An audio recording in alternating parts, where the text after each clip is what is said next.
Hello, everyone. Welcome to Stories That Work. I am your host, Deacon Adam Roberts. I am your co-host, Father Matthew Howell. I thought I'd get it right, finally. Once. That's good. Hey, Deacon Adam, how about if we start with a prayer? I like it. Okay. In the name of the Father, and of the Son, and of the Holy Spirit. Amen. O heavenly King, O Comforter, the Spirit of truth, who art in all places and fillest all things, the treasury of good things, and giver of life, come and abide in us, cleanse us from every stain, and save our souls, O good one. Amen. Amen. Okay. Do you have any updates? It's cold in Alaska. I bet it is. Yeah, I bet it is. It's cold here, but it's good. I honestly don't have too many updates other than the big one we're going to share. Okay, I'm going to share a few things. Okay.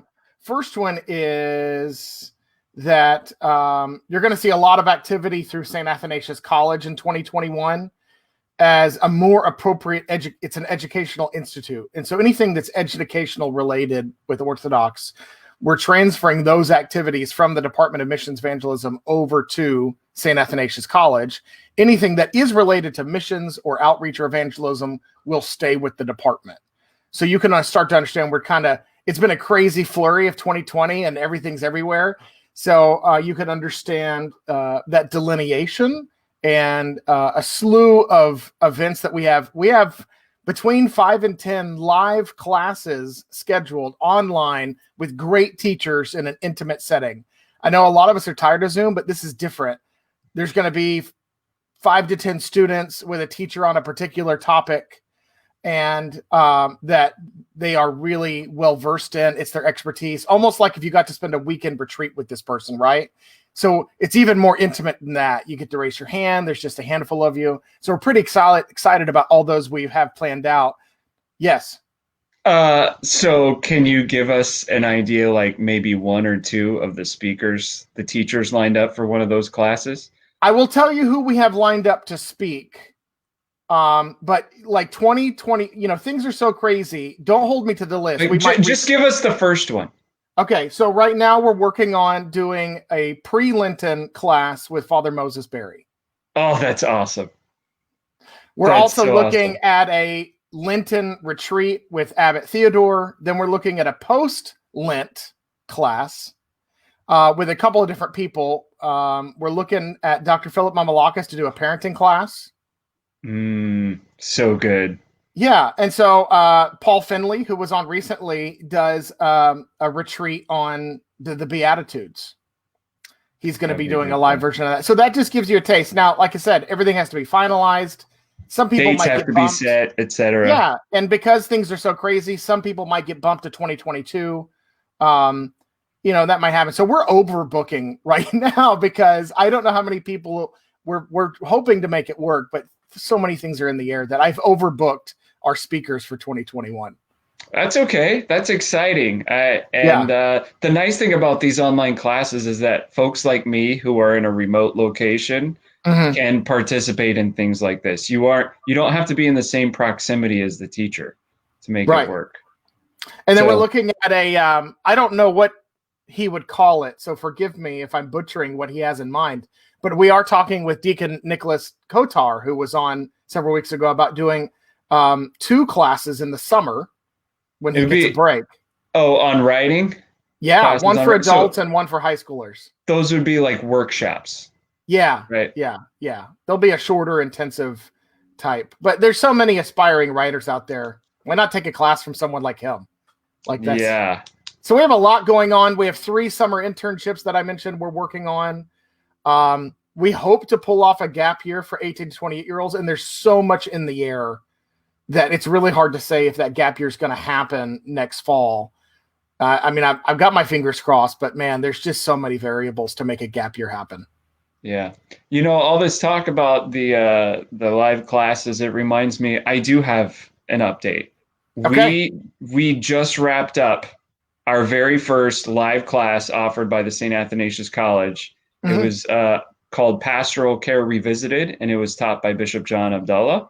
and we had 22 students total, and we met for 10 weeks via Zoom, and it was so enriching and edifying and awesome that we're going to run it back in the spring. Yeah. We're going to do another class from mid-January through the first week of Lent. So we'll get the registration open for that by December 1st. Clergy only. It's for clergy only. The discussions are about pastoral issues for clergy, and but the registration is opening December 1st for that, right? Yeah. So that was our first test run with the live class, and it was awesome. And if these other classes that you have lined up are going to be like that, then I'm very excited about what next year holds. Yeah, I'm excited too. So I wanted to share, for people who don't know, I can't speak to this officially, but at a minimum, unofficially, those of us in the Department of Missions Evangelism consider, and it may be official, and forgive me for not knowing if it is, but we think of St. Innocent as the patron saint of our department, the apostle to America. And so I want to use that so people understand as a segue into introducing today's guest. Okay. All right. Let's bring him on. So today's guest is a friend from Kodiak, Alaska, Father Innocent Dresdow. He is the chancellor of the Diocese of Alaska, which means that he's the priest who does the most paperwork. That's right, Father Matthew. It's a joy to be with you, Father Matthew and Deacon Andrew. Greetings. And I talk to you from Alaska off the road system. Father Matthew's on the road system. I'm on the island of Kodiak, so no roads. Yeah. And that actually makes a huge difference. So, so I don't know where we should get started, but we've been wanting to have an episode about St. Innocent for a while, and through various life circumstances, we've had to reschedule a couple of those episodes, and we're thankful to have you on, and you have some very interesting stories related to St. Innocent. I don't know how we should get started. Father Matthew, did you have an idea? Or Father Innocent? Well, we wanted to talk about St. Innocent because he's the patron of the Department of Missions and Evangelism, and because he is one of the coolest saints to know about. And so we actually had scheduled Archbishop David of Alaska to come on and talk about St. Innocent, but due to Archbishop David's health, he had to cancel, and so we thought we would get Father Innocent because St. Innocent is his patron. So, Father Innocent, can you tell us a little bit about Archbishop David's health and give us an update on that situation? Sure, so that we can pray for him? Absolutely. Yeah, his eminence has been diagnosed with cancer, and I won't even say the specific cancer because at this point in time, they've not completely verified what it is, but it definitely is an aggressive cancer, and it's first affected his kidneys. And so basically the month of October was a whirlwind because at the beginning of the month, His Eminence was still here in Alaska, trying to understand what his prognosis would be. And it led to a series of events where he needed to return to the lower 48 for more thorough treatment and tests. And so that process has been ongoing for him. He is settled with his daughter in Pennsylvania now and is being cared for very well by her and her family and the doctors. And he's undergoing a therapeutic care. However, the prognosis has not been encouraging at all. So prayers for His Eminence as he battles this very aggressive cancer are much appreciated. And at the end of the show today, we'll share a link that if you'd like to help, a resource to be able to do that, or source to do that too. Well, Archbishop David is not only a St. Tikhon Seminary alumnus, just like you and me, but he is also a good friend. So I'm in an Antiochian church in Alaska. Bishop David is the OCA bishop. So he's not my bishop. Maybe that's why I get along so well with him. but he has been good for everybody in Alaska. Yeah. And he's a good neighbor, and he's a good spokesman for the church up here. And he's done a lot work on pan-Orthodox clergy unity up here. Our clergy brotherhood was fractured and splintered before he arrived, and he's brought us back together. So many prayers for Archbishop David. The other interesting connection between Archbishop David and St. Innocent is that Archbishop David is a widower, and St. Innocent was a widower when he became a bishop. So Father Innocent, let's tee this up for you so you can start telling the story. Can you start telling us about St. Innocent and his life and his work in Alaska, his evangelistic work here in Alaska? Sure. It's one of the wonderful, unique aspects about how Alaska is such a large geographical state is how small it is when it comes to connections with people. And this started with the missionaries themselves. So in 1794 on the shores of Kodiak Island here, where I'm coming to you from, is where St. Herman and St. Juvenali and the other monks with them first landed. 1794. St. Innocent wasn't born yet.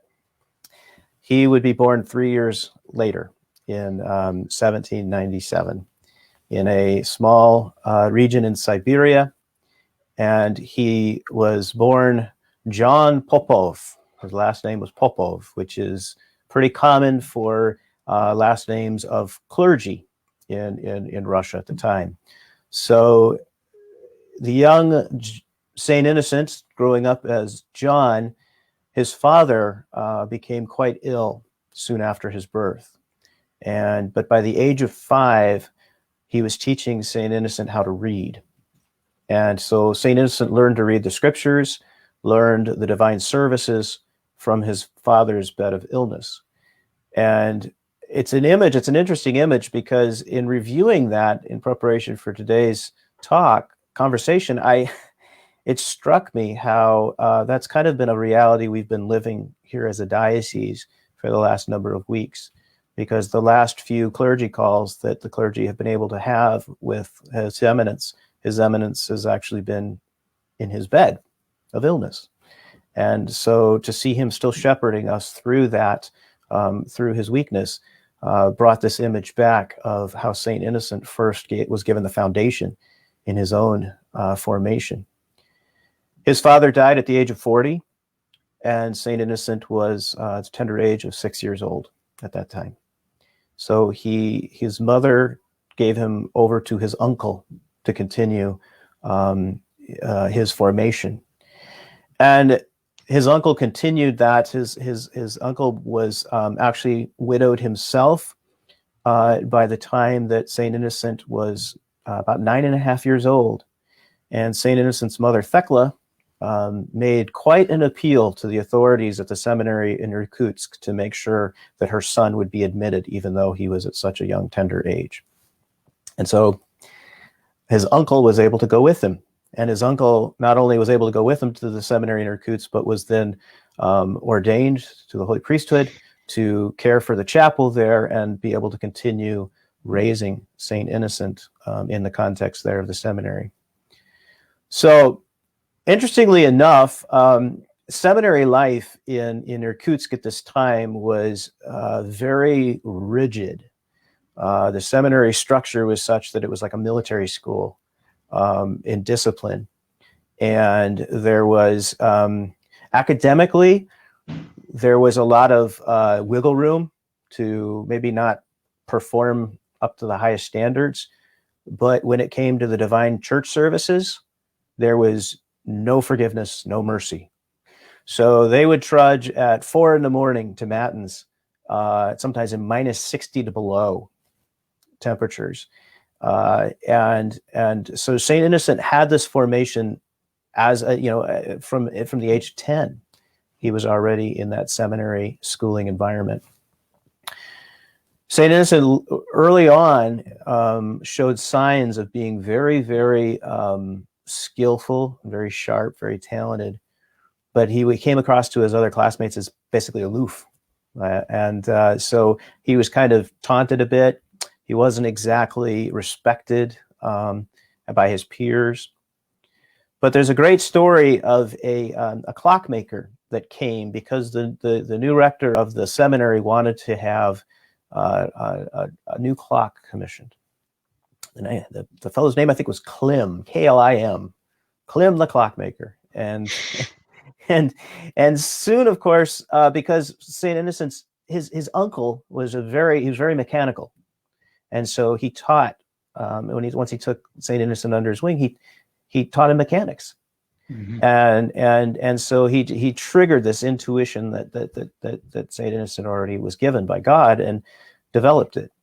And so, of course, St. Innocent was a phenomenal student. He was a voracious reader. So I think personally that it wasn't that he had ADHD or ADD, but he was bored.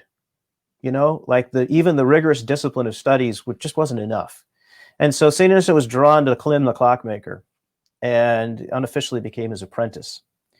And this eventually kind of came to the attention of the faculty at the seminary because they noticed he wasn't, attending classes.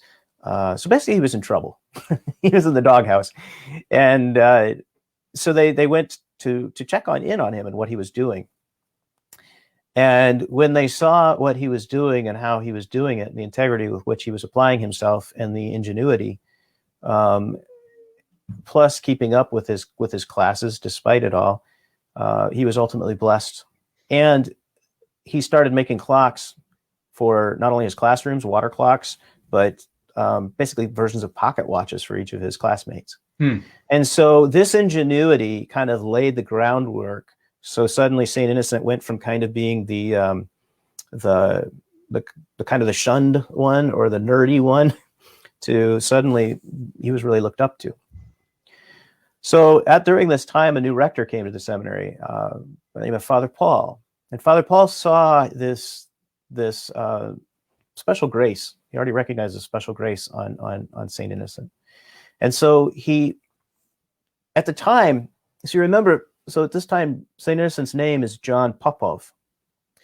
Well, most of the students at seminary's last names were Popov because most of them came from clerical families.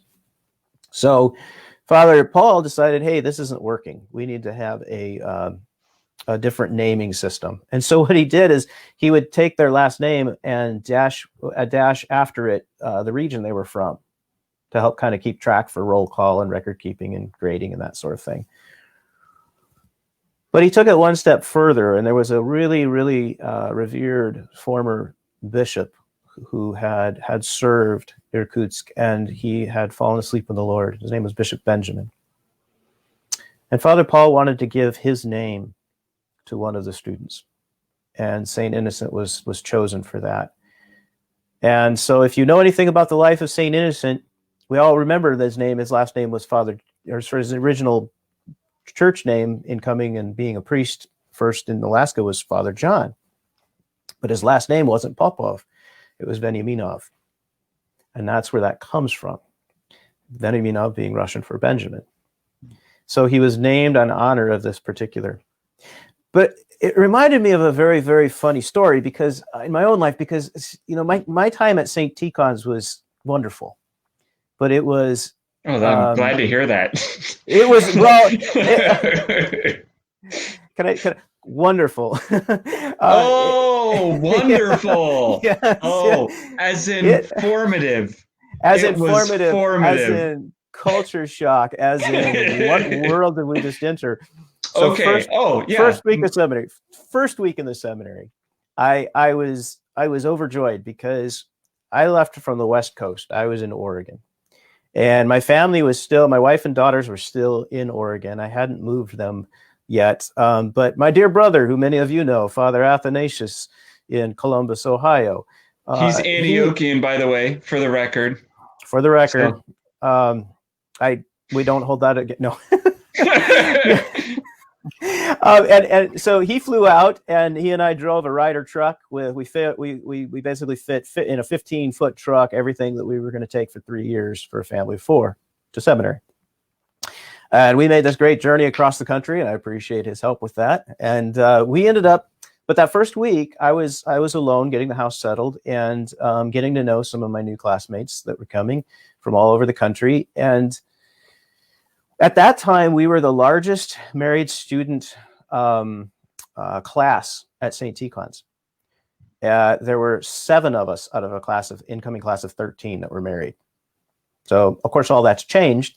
But at the year 2000, that's what that was. Right. And the former Archbishop of Alaska, Archbishop Gregory, arrived that week to do a funeral for a former priest who had served, a monk priest, Archimandrite, who had served Alaska for many, many years by the name of Innocente. And I never met Father Innocente. And so when I attended his funeral that first week in seminary, I had the joyous experience of hearing about his life from Archbishop Gregory's eulogy, and had the opportunity to be at his graveside and help bury him there at the monastery cemetery. My new friends, who I will not name because I don't want to embarrass them, we were gathered after the burial, and this dear elderly lady came up to us, and she said, "So, what are your names?" And one of my friends, who had a very Russian-sounding name, said his name. "Oh, yes. Then this new friend of mine, new colleague now, he looks at her and says his last name, which is Swedish. And she looks right at him and says, "Swedish? What kind of name is that? They're letting Swedes in now?" And of course, then I am like, uh-oh, because I'm next. And my name's German. Dresdow is German. I thought, so without missing a beat, she looked at me, "And your name?" I said, "Dresdonovich." And I got the death stare from my brother. in any friend. But boy, the lady was so happy. So I think that was my. That's because your brother, being Antiochian, has to take the name Dresdahim. That's right. That's right.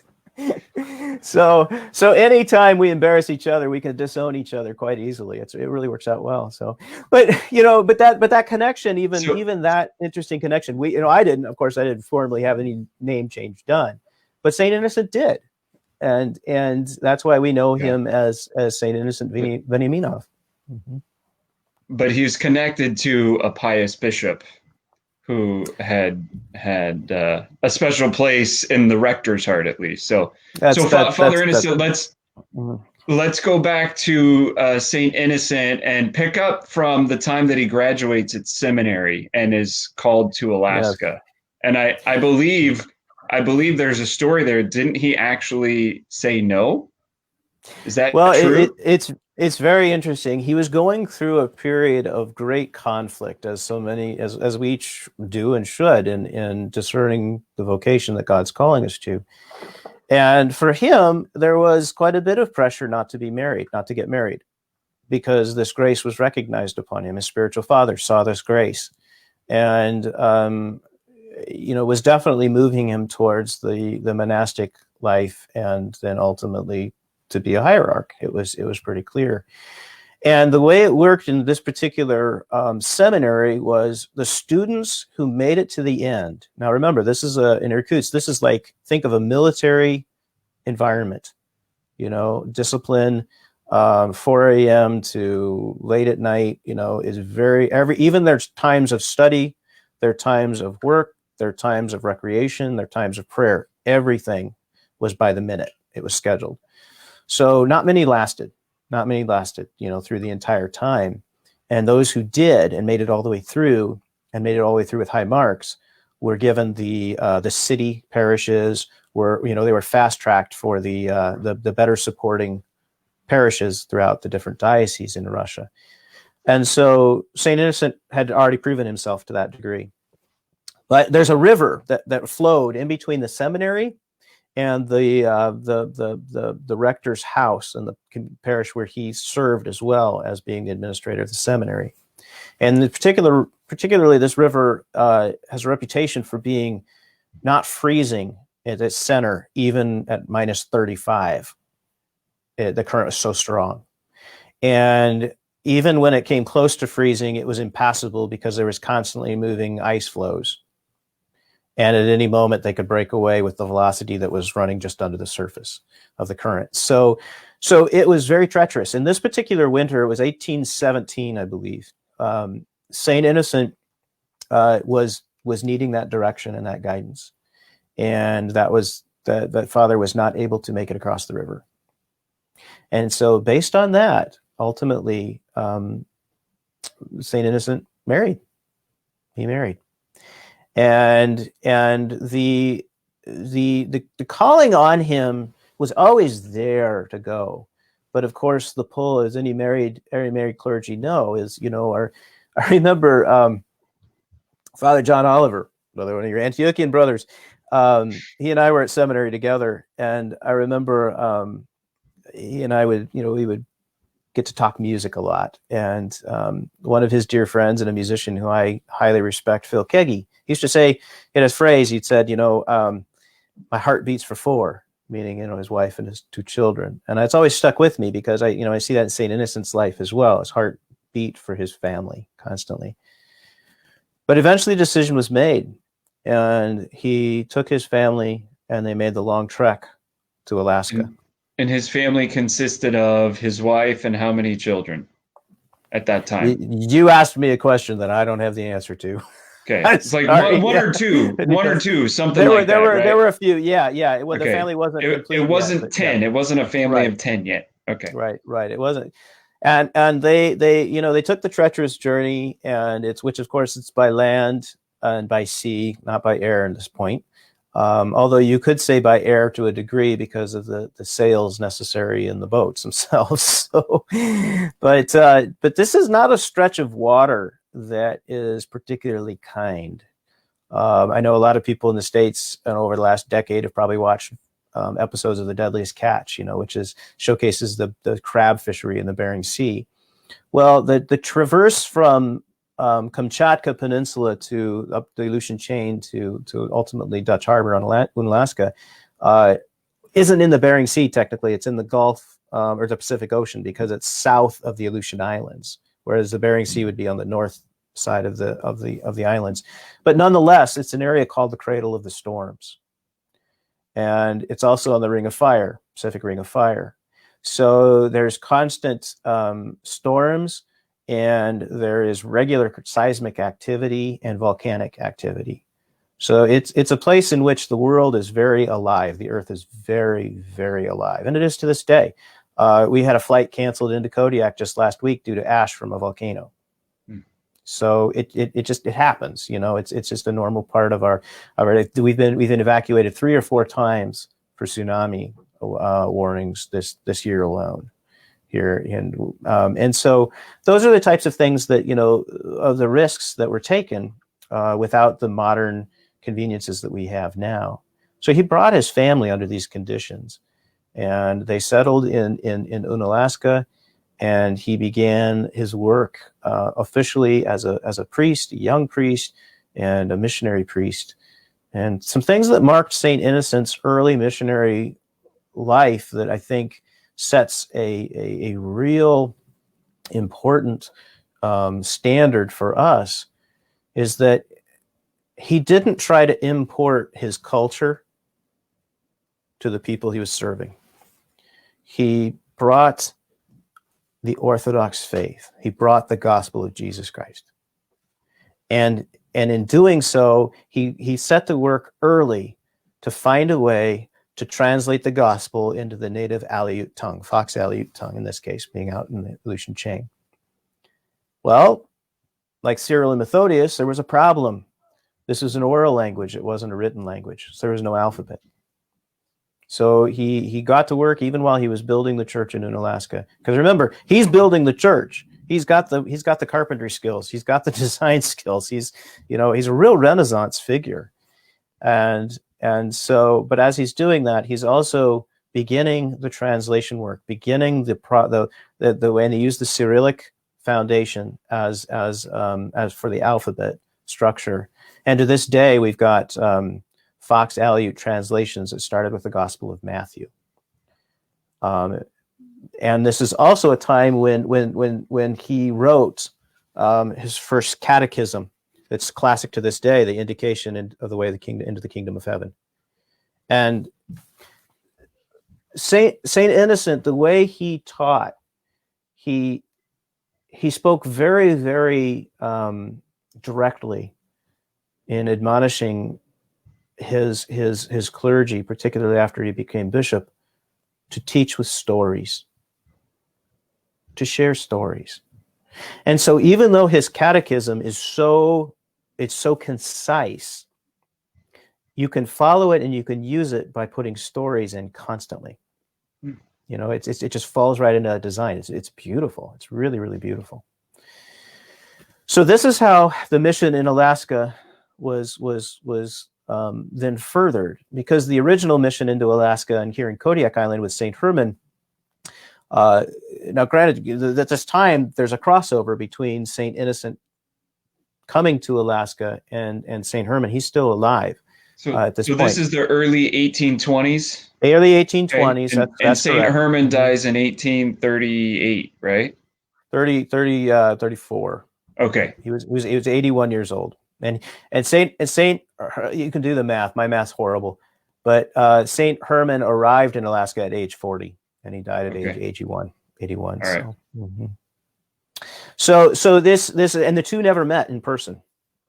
St. Innocent and St. Herman never did. Their paths never crossed in person. So during those 14 years or so where they were in Alaska at the same time, where was St. Innocent laboring? In Alaska. So he was about what? For those who don't know Alaskan geography. Yeah, so you've got the state of Alaska. Let's see here if I can do this. State of Alaska, Kodiak Island's right here. You all are down way over here somewhere, the lower 48, right? So Kodiak Island's here, and then you have that curve that you see that of islands. That's called the Aleutian Chain. Okay. And Unalaska Dutch Harbor is like right at the beginning of where the chain really takes off. So if you're looking at a map of Alaska, you can see the Alaska Peninsula come down, and then suddenly it starts to look like it's breaking into islands. That's the general area where St. Innocent was. And so he and St. Herman were both on islands, two separate islands. And I think it's, 250, 300 miles apart. Okay. So, yeah. So that gives you an idea of the kind of the timing. So we're talking the early 1820s at this point in time. By this time, St. Juvenali has already been martyred, but the church, through his shed blood, is growing throughout the interior of Western Alaska, and that has and St. Herman has remained in Kodiak. He's remained in Kodiak. By this time, he is on Spruce Island. He's moved from Kodiak Island to Spruce Island, and that's a whole nother story, of course. But the reason why I wanted to share that is because a little bit later on in the life of St. Innocent, that geography comes into play.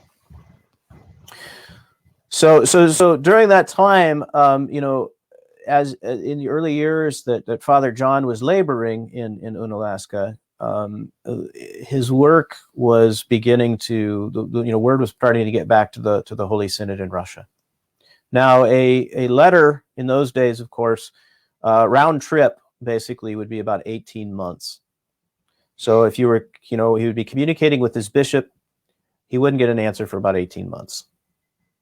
That's how it worked. And so you can imagine the timing and the struggles. But eventually, he was called back to Russia for a time, and it was there when they were back that his dear wife passed away suddenly, in Siberia.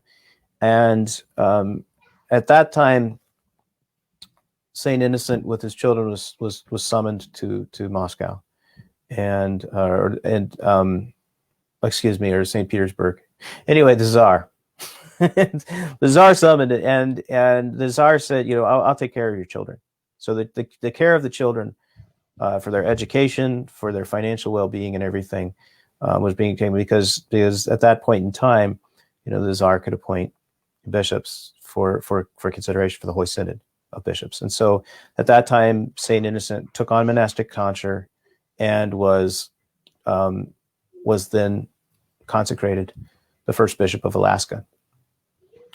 And so what year was that, Father? Do you remember? No, Roughly. I don't have that. Ballpark. Yeah, we're talking 1830s at this point. Yeah. Okay. We're talking 18 because he was already, Saint, by the time he passed soon after Saint Herman's death in the ship trying to get to harbor, he was already Bishop Innocent. So, okay. And also at this time, the Russian fur trade moved. So one of the reasons why Russian missionaries first came to Alaska was because of the Russian fur trade. And the reason for them coming to Kodiak Island was because the Russian fur trade under Baranov was happening here. It was happening in Kodiak. That was the center, the economic center.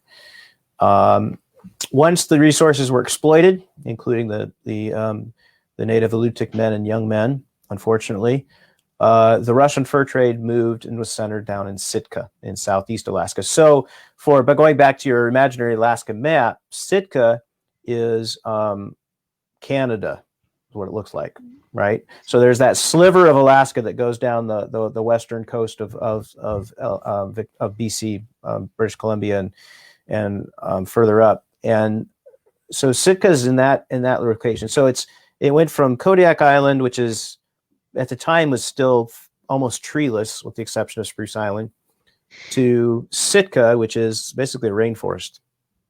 But the fur trade moved there, and that became the economic center. Okay. So when Saint Innocent came back as Bishop of Alaska, he, instead of coming to Kodiak, he came to Sitka. That's where the sea would be. And he constructed St. Michael's Cathedral. And if you've ever had the opportunity to be in Sitka, you can no longer see the original cathedral that burned in the early 1960s. Not a fire that started at the church itself, but a fire that started in an adjacent building, and it burned most of downtown Sitka at the time.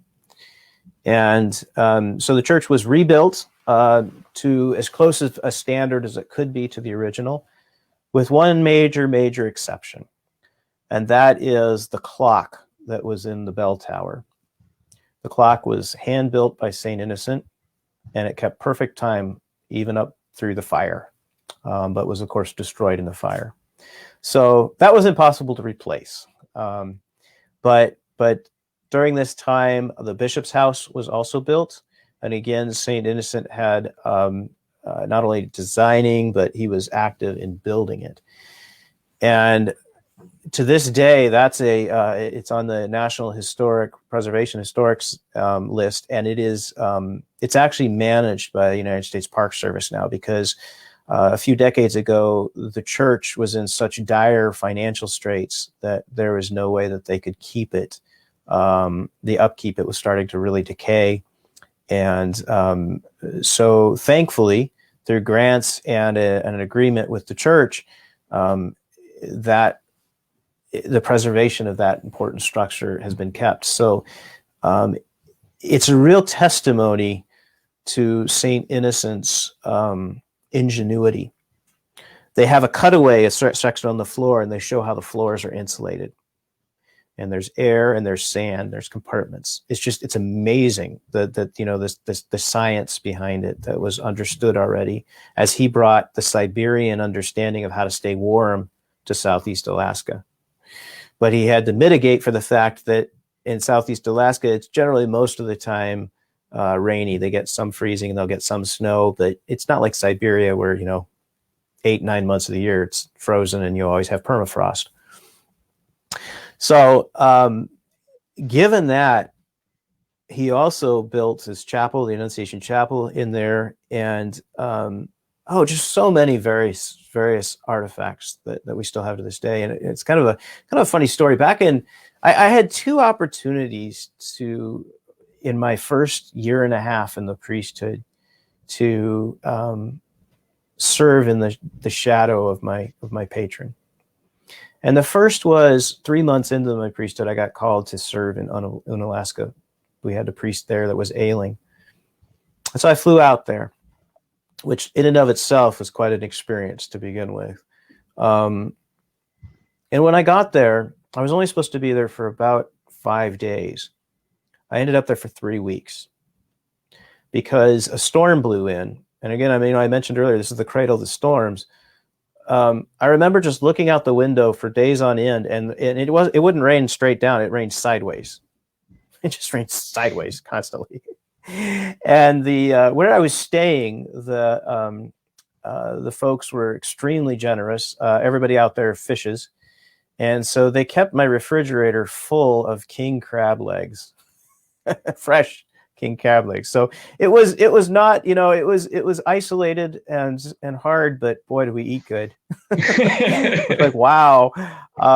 But during that time, the church there is not the original church that he built in Alaska, but many of the architectural features are still the same. And so you had a feeling of, even though you're in this remote area, a parish that probably has any given time maybe 50 people in a service, and that's a big service, but a very spacious cathedral. And the candelabra itself isn't electrified. It's they lower it and light candles for the candelabra type of thing. The lighting is very real, old school that way. But you had the spirit and the ethos in the sense. And I remember, because there were a number of like blessing crosses that St. Innocent had that are there. And I remember just the awe, and also the not just the humbling honor, but also the sense of, oh, these shoes are too big to fill, and yet ministering to the faithful Aleuts there, I immediately I felt a kinship with St. Innocent and how he must have just fallen in love with the people he was serving. Resilient, kind, tough as nails. Oh my goodness, and used to hardship, used to suffering. It's a way of life. And so very, very unique experience. And so that was something that I had very early on. And then about a year later, I was able to travel to Sitka. And when I traveled to Sitka, I first and foremost, you go into the cathedral in Sitka, and the first thing that you see in the center of the church is this massive stool on the cathedra. And it was handcrafted by St. Innocent himself. But it's the first clue to his stature, how big he actually was. In descriptions in the history books, it states he was 6'4" when wearing boots. So I used to be 5'5". I think stress is dropping me down to 5'4". So he's got a foot on, full foot on me for sure, if nothing else. And I remember just seeing the size of this bishop's throne and going, wow. And it was simple and elegant and just stunningly beautiful. And I remember the church, the cathedral in Sitka, St. Michael's, had burned down in the early 60s. I believe it was 1964, I think. But the faithful during the fire, because it started in a building before, had run into the church and started pulling all the items out that they could, all the holy items, all these artifacts from St. Herman that are St. Innocent that he had made. And of course, this would have been one of them. So that in and of itself was quite an experience. But where I really had the experience takes us back to the bishop's house. And in the bishop's house, he had built what's known as the Annunciation Chapel. When you walk in, it's light blue. It looks very, Tsarist, with kind of a velvet, crown-like wallpaper. Very, very, very elegant. But you definitely get the feeling that you're walking into a royal room of a palace or something. That's that kind of chapel, and it really reflects that, and all in the radiant blue of the Theotokos. It's stunningly inspiring. And I was one of the agreements that the Park Service has with the church is that at any time the bishop wants to have a service served in the Annunciation Chapel at the bishop's house, the church can do that. The interesting thing is because of modern fire suppression, they have to have somebody there because they have to disarm the fire suppression system because the incense would set it off. Be a problem. So it's a very highly sensitive setup. So I was met at the door by the Park Service official who was I don't remember his name, but he was over the moon that he was welcoming a patron, a priest who was named after Saint Innocent. It was so when he brought me in, he wanted to give me a tour before liturgy, and I said, I need to serve liturgy first. I'm sorry. I'm under obedience. I need to serve liturgy first. Plus, just as you know, fathers, when you're in liturgy mode, you're in liturgy mode, and let's do first things first. And so I walked into the chapel, walked into the altar, venerated the holy table, and went to what would be the sacristy, which is really not a sacristy. It's just the side wall by the proscomidi table. And there's this giant wardrobe, huge wardrobe. And I mean, floor to ceiling. And I open the doors to the wardrobe and I take my riasa off. And then I look at where the pegs are, way, way up. I reached as high as I could on tippy toes, and I still had 6 inches to go to reach a peg. So I had to call over to the ranger and say, "You got a step stool to borrow?" And sure enough, he had one, and so I was able to hang by the time my hands were just shaking. I was like, "Oh my goodness, I'm in a piece of living history right now." What a joy! What a profound, moment. And so it was it was wonderful. We didn't set the alarm off, with the incense, and we had a beautiful liturgy. It was a hierarchical liturgy, and I was the rookie priest. I was the junior, so that's why I was the first one on the altar to do proscomidi and whatnot. But so then after the liturgy, a formal tour was given to the whole party, but this same ranger pulled me aside and he said, "Hey, can you have a few more minutes?" And I said, Sure. So he takes me back to rooms that they don't usually let the public in, and rooms that they let the public in, but instead of having, those nice little markers that tell you what you can touch and what you can't touch, he just removed them. And he said, "There's St. Innocent's desk. Feel free to sit, take a moment." And I'll never forget that experience of sitting at the desk, because he made his own desk. And I looked on the floor, and there's a wooden briefcase. He made it. He made his bed, the physical part of his bed, as well as I'm sure the sheet, But I mean, it was just everything inside had his workmanship, had his dedication, his care, and his love. And so, to me, personally, it's very inspiring to have a saint like that. I don't pretend to attain the stature of scholarly wisdom that he had. His appetite for reading, unbelievable, And I always joke with people, my brother got that in our family. My brother got the linguistic skills. I got kicked out of Slavonic. I failed Slavonic at St. Tikhon's, just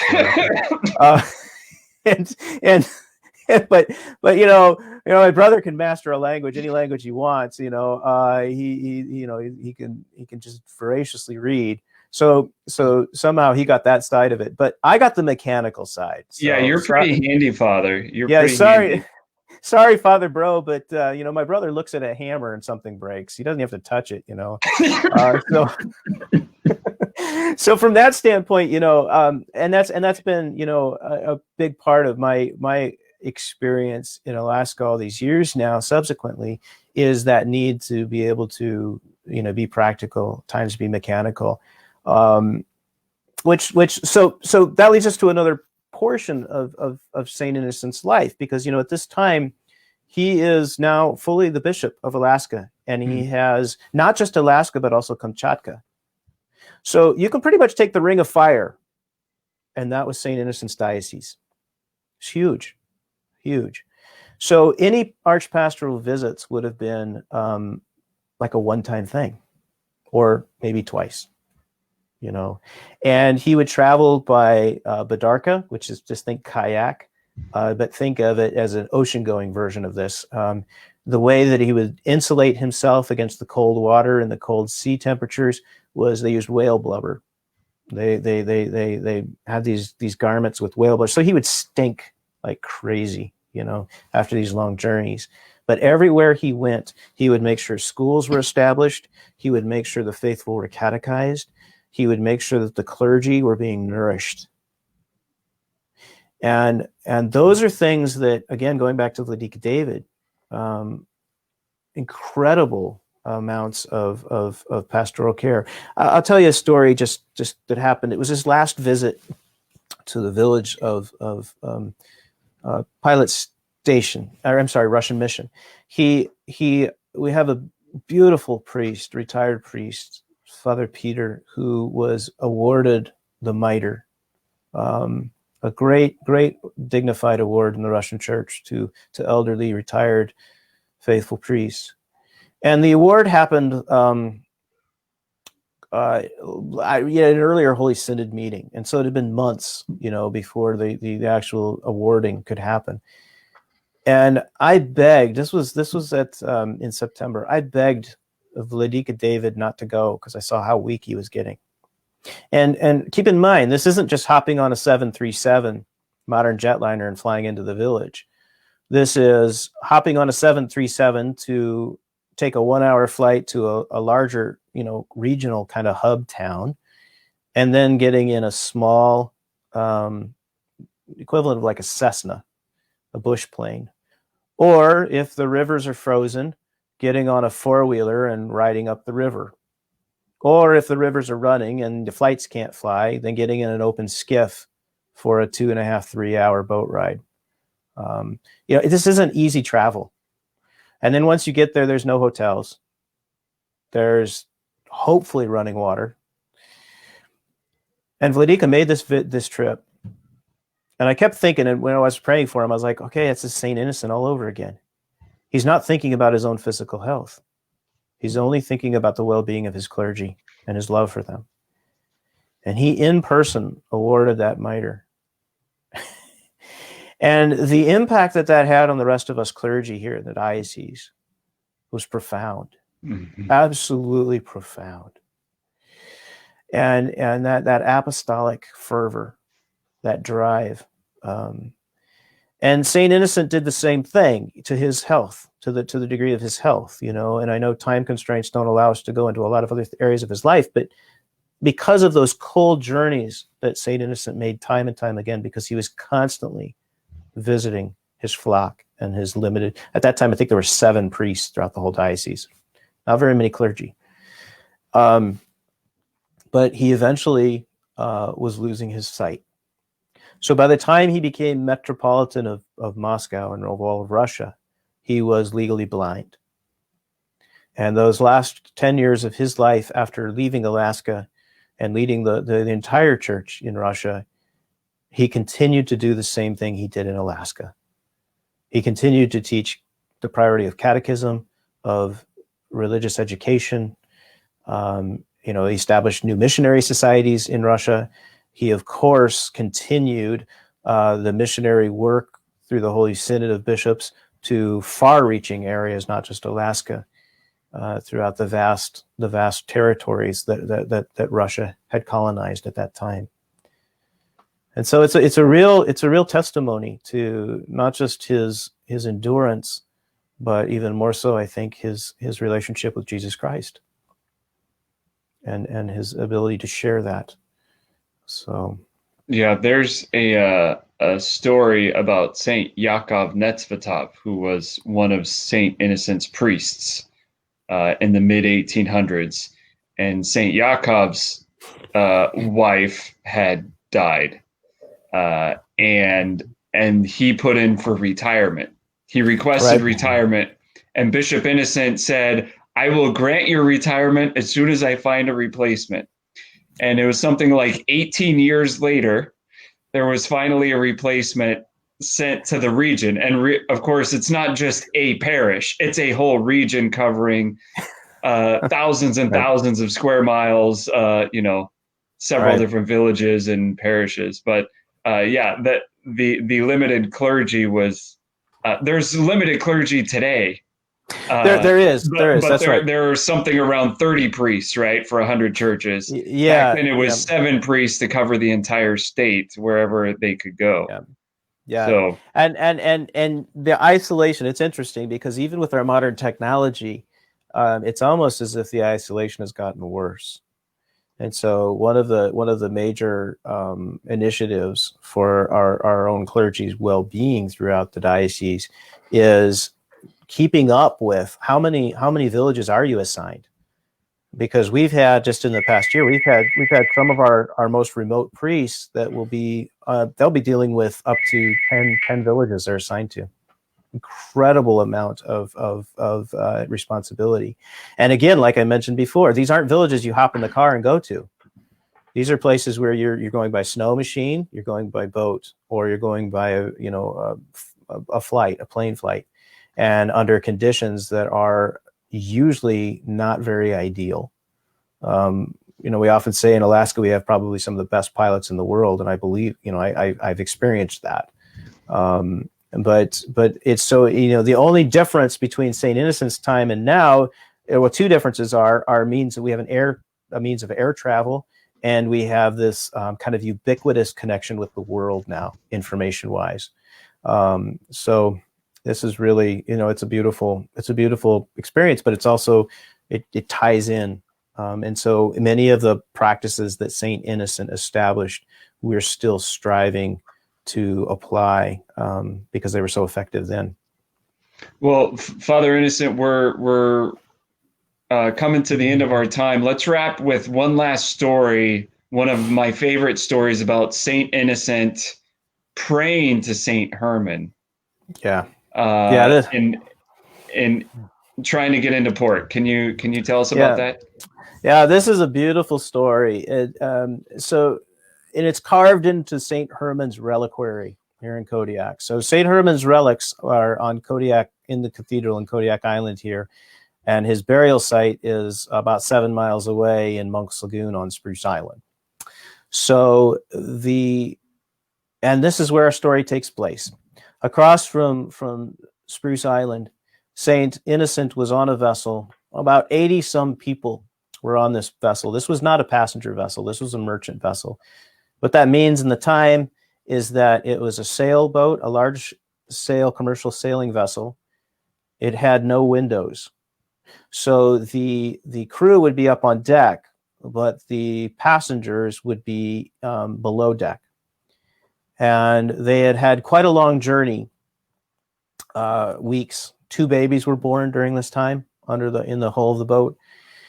And they were running out of food and water because the sea conditions were horrific and the winds were prevailing offshore. So the boat was not able to come into St. Paul Harbor here in Kodiak, which was its intended destination. And this would have been probably right around 1835 or mid-1800s. St. Innocent, knowing of St. Herman at this time and knowing him as a holy man, he would have been known at the time and throughout Alaska as Appa Herman.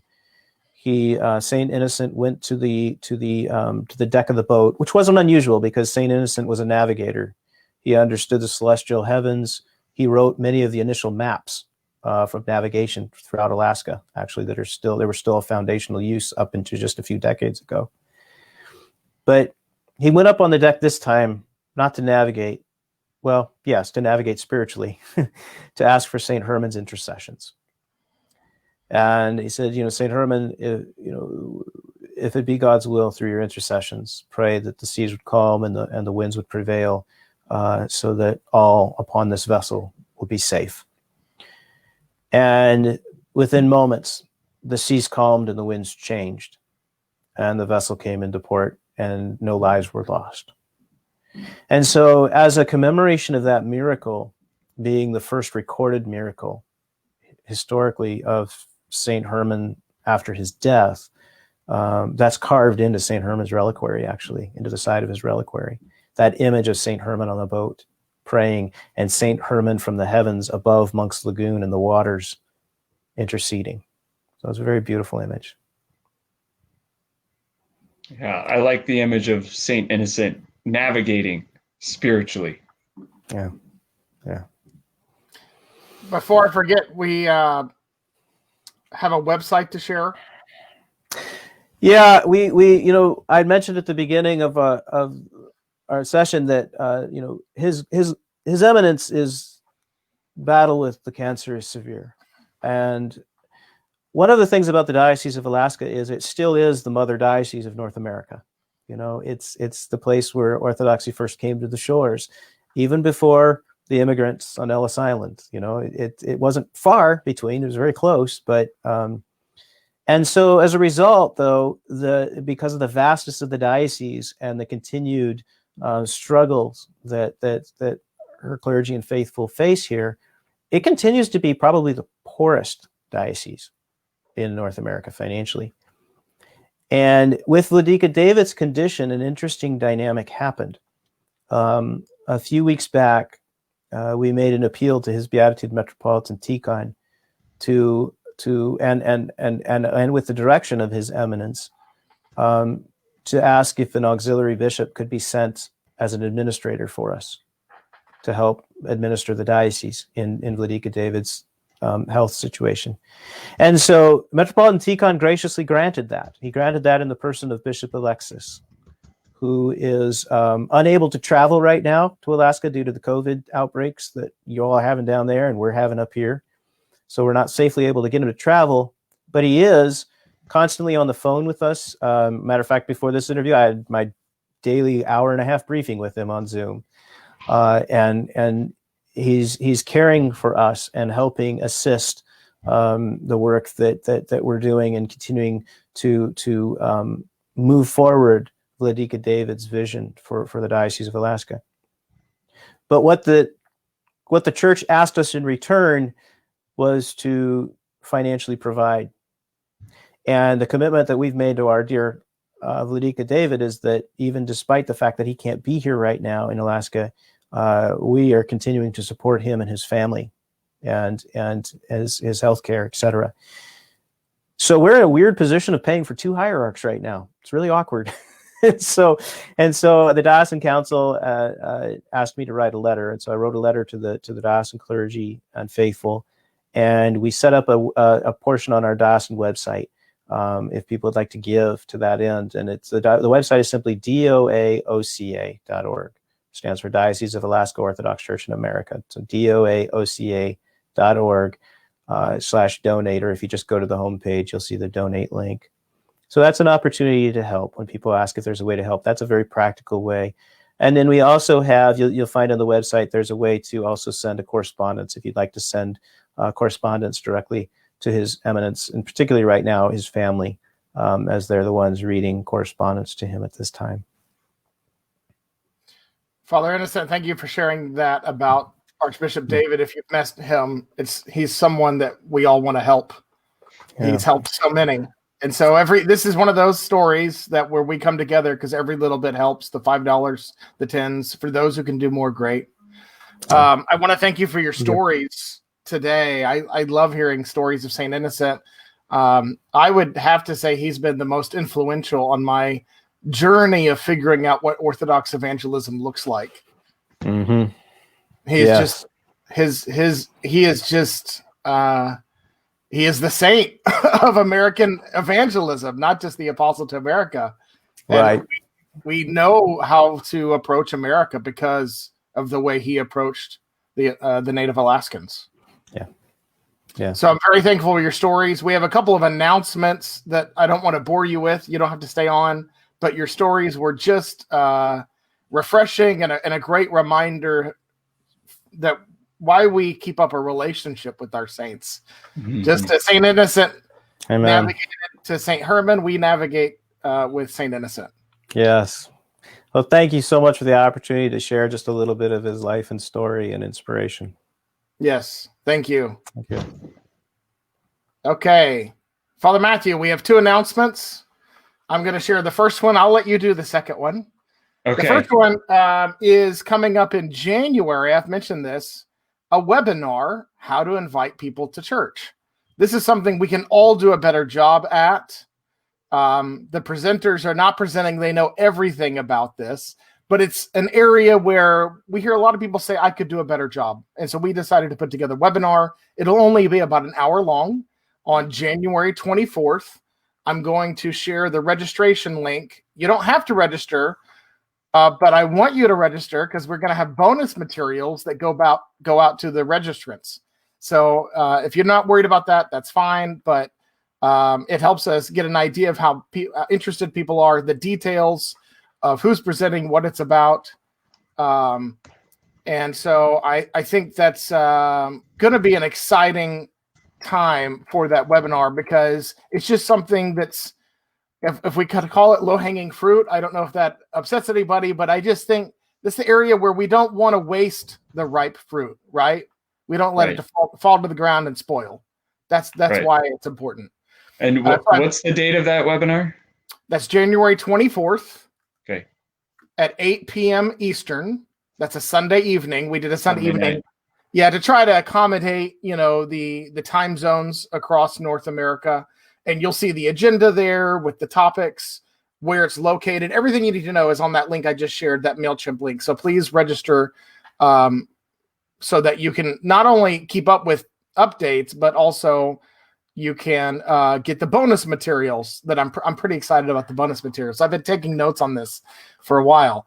And then as my co-host, Father Matthew, I thought I would let you give this. Oh, that's kind of you. So, Stories That Work, I was the first guest that you interviewed on Stories That Work in January of 2019. And then I had the honor of being your first guest host to fill in for you in the summer of 2019. And then you brought me on board as your co-host in February. And February of 2020, which feels like 10 years ago at this point. But it's been a really good run, and you and I have covered so many wonderful topics on this show. But the announcement is we are going to bring this show to a close.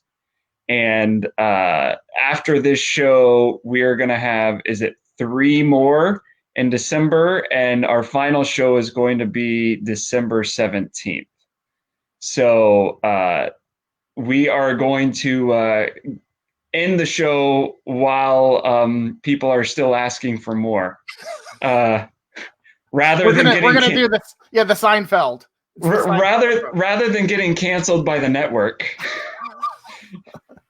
we're gonna get out while we still have a good thing going.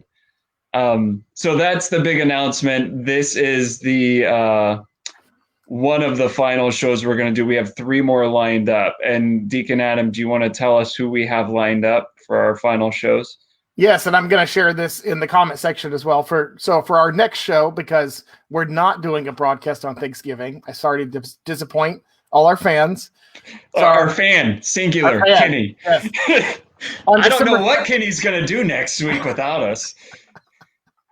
Hopefully eat some turkey. So I'm very excited about this guest, and we need to thank Deacon Nicholas Kotar for basically the assist on setting this up. And so this is a continuation of his broadcast and some things we talked about there, but we will be having Jonathan Pajot. And that'll be December 3rd. Yep. Then on December 10th, we will have Father Joseph Honeycutt, the great storyteller of the Antiochian Archdiocese, returning on December 10th. And then December 17th, our final broadcast will be a Jubilee, and I'm not telling who's going to be on it. That's great. That means I probably won't even know who's going to be on it. That makes it all more fun for everybody. Yeah. So I've just posted that in the comment section. December 3rd, December 10th, December 17th. It's been a great 2 years. I mean, I've learned so much. Yeah, me too. Just in the 2 years that I've been doing this in 2020, I've learned a lot. And the other nice thing is these shows are posted on the Antiochian Missions Facebook page, so they are not going anywhere. You can always go back and watch the recordings, watch the reruns, so to speak. Are we going to live on in syndication? Oh, we're getting syndicated, and then I update. For those who don't know, on every Friday, the day after our broadcast, I update the episode, upload the episode to my YouTube channel. So all of the episodes are archived there. We're at something like 80 episodes, maybe. Okay. And so it's a lot. That's a lot in 2 years. We've stayed pretty faithful. We've only taken off a little bit of time. And something will continue in 2021, but I have no idea what it will be. Yeah. Well, based on how things have gone this year, that's fair to say. So I love being in broadcasting. I don't know if you guys know this, but I've said this early on. I love interviewing because I'm not the center on center stage. I just like to spotlight people that I find fascinating in their stories. So in some form or fashion, I hope to continue that in 2021, finding these interesting people and these stories. I don't know what that's going to look like or what the medium will be, but I'm at least going to take a little bit of a break. Yeah, and that's okay. That's all right. Like I said, the recordings of this show are on the Facebook page, on the YouTube page. So if you miss us, you can always go back and watch some of your favorite episodes. So that and that might be part of our final show jubilee. Like we maybe want to know what were some of people's favorite episodes? What were some of the most helpful topics that we discussed? Who were your favorite guests? Things like that. Exactly. Yeah, exactly. I want to hear the highlight reel. Yeah. Like in September, we had an international flavor to the show with Bishop Neophytos and Father Melitios. So, anyway, there have been lots of good things, and I very much enjoyed it. But I'm also looking forward to doing some other things in 2021. All right. Thank you, everyone. I hope you have a great Thanksgiving. I hope the fast is going well for you this Advent season as we journey towards the birth of our Savior. How can it get more joyful than that, right? And we'll see you all in 2 weeks. God bless. willing.